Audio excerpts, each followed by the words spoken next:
Good morning बेटा। आज हम पढ़ेंगे ग्राफ ऑफ कोसाइन फंक्शन। इस टॉपिक पर हम उस कोसाइन फंक्शन जो है उसका ग्राफ देखेंगे।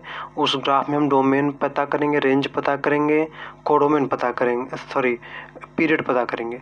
साथ में उससे संबंधित जितने भी हमारा ग्राफ है, कुछ इंपॉर्टेंट ग्राफ जैसे cos square x, mod of cos x, ये सब कुछ इंपॉर्टेंट रिलेशन है। इन सबको भी आज इस सेशन में डिटेल में डिस्कस करेंगे।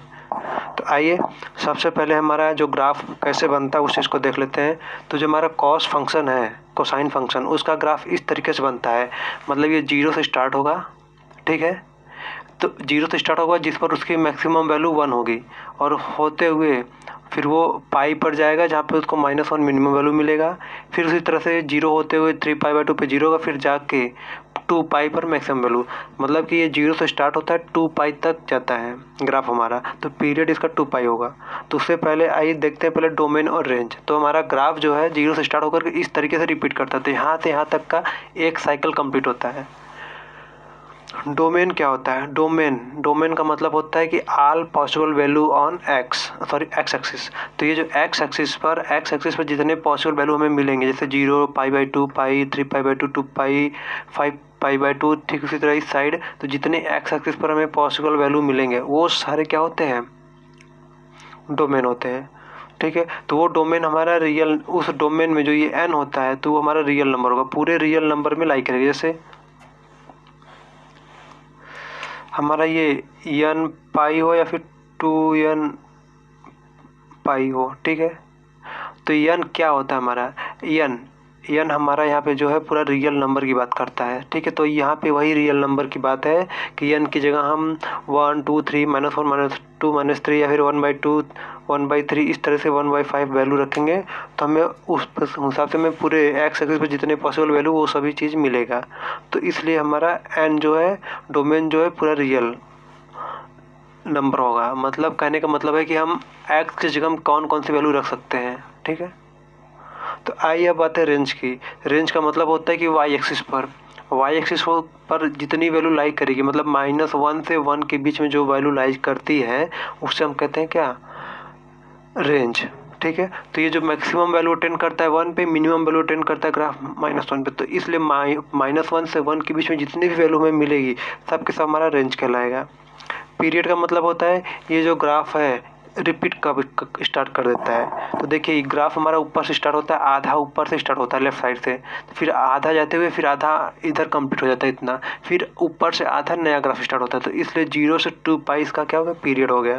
तो मतलब 0 से 2π के लेंथ में ये हमारा एक कंप्लीट साइकिल रोटेट करता है, ठीक है।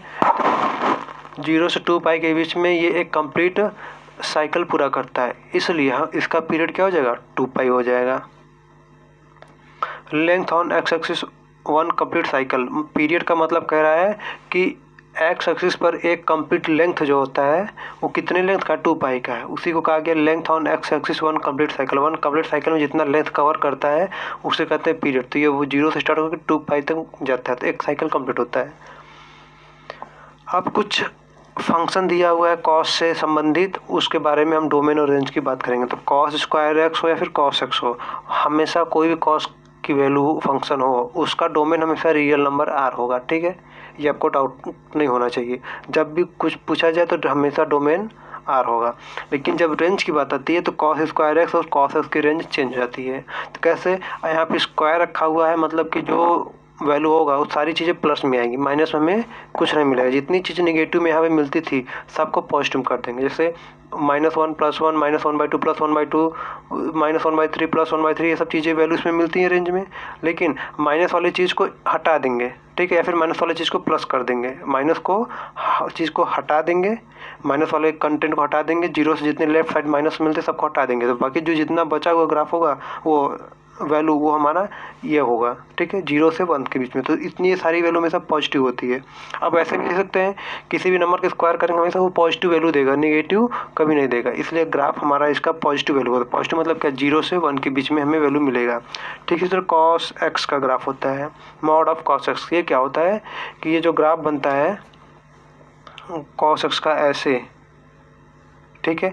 तो ये जो नीचे वाला है माइनस वाला पोर्शन, ये प्लस वाला है, ये प्लस वाला है, माइनस वाला पोर्शन शिफ्ट करके ऊपर हो जाता है। तो शिफ्ट करने के बाद हमारा इस तरीके से ऊपर ये बन जाता है। तो सारी चीज़ें ये 0 से मिनिमम से स्टार्ट होता है, मैक्सिमम 1 तक जाता है। तो इसलिए इसका भी रेंज क्या होता है, 0 से 1 के बीच में होता है क्लोज इंटरवल में। और डोमेन क्या है, दोनों का रियल एक्स एक्सिस पर सभी वैल्यू पर ये ग्राफ हमें मिलेगा, एक्स एक्सिस पर सभी वैल्यू पर ये ग्राफ हमें मिलेगा। cos x का मिलता है तो मॉड cos x का भी मिलेगा, क्योंकि बस ये जो ये जो नीचे निगेटिव पोर्शन था ग्राफ का वो ऊपर शिफ्ट करके पॉजिटिव पोर्शन में चला गया। अब कुछ रिलेशन दिया हुआ cos x बराबर 0, ठीक है। cos x की वैल्यू 0 कहाँ कहाँ होती है, तो 0 आपका देखिए 0 पर होगा, π/2 पर होगा, 3π/2, 5π/2, -π/2, मतलब कि ऑड मल्टीपल पे मिल रहा है। तो ऑड मल्टीपल के लिए हम ये रिलेशन 2n+1 π/2 हम लिखते हैं। इतना तो कोई डाउट नहीं होना चाहिए। अब नेक्स्ट जो है हमारा cos x = 1 कब मिलेगा, 0 पर मिलेगा, 2π पर मिलेगा और ये -2π पर। तो देखा तो वो क्या होगा, 0 पर मिलता है, पाई पर मिलता है, π/0 1 0 पर मिलता है, 2π पर मिलता है, 2π पर, ये -2π पे मिलता है। तो देखा जाए क्या इवन मल्टीपल है पाई का, इसलिए 2nπ हो गया, ठीक है।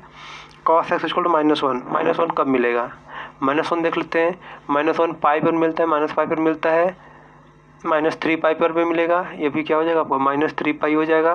तो ऑड मल्टीपल में मिलता है, ये पाई हो गया आपका। तो किस पे मिल रहा है, पाई पर मिल रहा है, 3π पर मिल रहा है, -पाई पर मिल रहा है, -3π पर मिल रहा है। तो जितने ऑड मल्टीपल है मतलब 2n+1 पाई, ठीक है। n हमारा यहाँ पर क्या है, n जो है हमारा n बिलोंग करता है इंटीजर से, ठीक है, इंटीजर से बिलोंग करेगा। अब उसके बाद कुछ इक्वेशन के रिलेशन दिए हुए हैं यहाँ पर, जैसे cos x = cos अल्फा, ये हमारा एक ट्रिग्नोमेट्रिक इक्वेशन है जो कि cos फंक्शन का है। तो इसका जो सॉल्यूशन होता है, मतलब x की वैल्यू जो मिलेगा आपको 2nπ प्लस अल्फ़ा इस फॉर्म में मिलेगा, हमेशा 2nπ प्लस अल्फ़ा के फॉर्म में इसका सॉल्यूशन मिलेगा। लेकिन cos स्क्वायर x बराबर cos स्क्वायर अल्फ़ा हो तो उसका सॉल्यूशन हमारा x जो होगा nπ ± अल्फ़ा के फॉर्म में मिलेगा। अब ये इन सब चीज़ों को हम नेक्स्ट वीडियो में स्टडी करेंगे, प्रूफ करेंगे कि ये आखिर कैसे आता है, ठीक है। तो इसको प्रूफ करेंगे, साथ में इसका पूरा कॉन्सेप्ट बताएंगे, किस टाइप के क्वेश्चन बनते हैं, हमें उस क्वेश्चन में क्या क्या करना होता है, तो उसके बारे में डिटेल सेक्शन रखेंगे हम नेक्स्ट वीडियो में। cos x > n = 0, ठीक है। cos हमारा 0 और 0 से बड़ा कब होगा, तो मतलब इन दोनों को मिला लेंगे, कौन कौन सा, ये इन दोनों को का यूनियन ले लेंगे, ठीक है। इन दोनों का यूनियन लेने के बाद जो हमें वैल्यू ऑब्टेंड होगा तो हमारा कहलाएगा cos x > 0 की वैल्यू। तो x belongs to union, n belongs to i। x belongs to union मतलब इंटरसेक्शन है, यूनियन मतलब इंटरसेक्शन है, यूनियन है। और यूनियन में हमारा जो इसमें सारी n जो है वो इंटीजर से बिलोंग करना चाहिए, इसलिए 2nπ - π/2, 2nπ + π/2। मतलब कहने का मतलब है कि ये वाला ग्राफ रीजन जो है इसके ऊपर वाला, ये वाला ग्राफ का रीजन, ये ऊपर वाला, ये वाला ग्राफ का रीजन, इसके ऊपर वाला, सब चीज़ें ऊपर वाली, ठीक है। तो जितने भी सेट हमें मिलेंगे उन सब का यूनियन ले लेंगे। तो देखा जाए अगर n = 1 रखते हैं तो क्या आ जाए 2nπ - π/2, मतलब ये π/2 मिलेगा, π/2 मिलेगा और 2nπ n = 1, n = 0 रखते हैं, 0 रखेंगे तो -π/2 से π/2, 0 रखने पर हमें यहाँ से लेकर के यहाँ के बीच में मिलता है। फिर n = 1 रखेंगे तो 3π/2 से 5π/2, 3π/2 से 5π/2 के बीच में वैल्यू मिलेगा, ठीक है। ठीक उसी तरह n = -1 रखेंगे तो -3π/2 से -5π/2 के बीच में वैल्यू मिलेगी। तो हमको इस तरह से कंबाइंड फॉर्म में लिखते हैं इस रिलेशन को। तो ये भी आपको सिंपली पता होना चाहिए कैसे लिखा जाता है। तो जनरल फॉर्म ये है।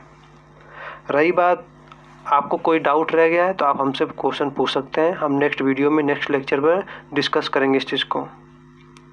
और रही बात हमारा जो अगला सेशन होगा वो हमारा 10 फंक्शन पर डिसाइड होगा, 10 फंक्शन पर बनेगा। अगर आपको वीडियो हमारा अच्छा लगता है तो हमारे चैनल को सब्सक्राइब करें, वीडियो को लाइक करें और अपने दोस्तों के बीच में शेयर करें, ताकि हमारा मोटिवेशन बढ़ता रहे और हम इसी तरह से कंटेंट आपके बीच में लेकर हाजिर होते रहें। तब तक के लिए बेटा धन्यवाद।